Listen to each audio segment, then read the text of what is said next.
এমন অনেক দিন গেছে, আমি অধীর আগ্রহে অপেক্ষায় থেকেছি হেমন্তের পাতাঝরা শব্দ শুনব বলে। নিঃশব্দে অপেক্ষা করেছি বনভূমিতে, কোনো বন্ধুর জন্যে কিংবা অন্য অনেকের জন্য, হয়তোবা ভবিষ্যতেও অপেক্ষা করব। এমন অনেক দিন তো গেছে, কারো অপেক্ষায় বাড়ি বসে আছি। হয়তো কেউ বলেছিল, অপেক্ষা করো, একসঙ্গে বেরুবো।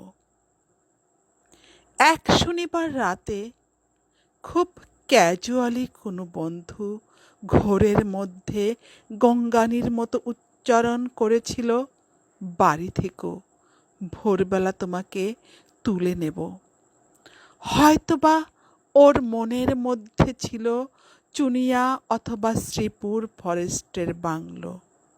আমি অপেক্ষায় থেকেছি।